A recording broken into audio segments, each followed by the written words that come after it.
कान्तिजितवारितधारितारे श्रीकान्तकान्तमुखपङ्कजचक्रपाणे आकांक्षितप्रद सदा शरणागतानां श्रीवातमन्दिरपते तव सुप्रभातम्।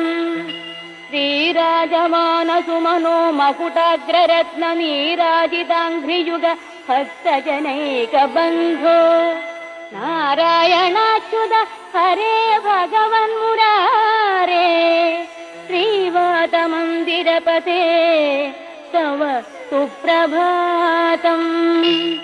भूलोकवासि जनपुण्यफलेन नृणामालोकनाय गुरुवायुपुरेऽभिरामे त्रैलोक्यनायक विभो त्वमिह विरासिः श्रीवातमन्दिरपते।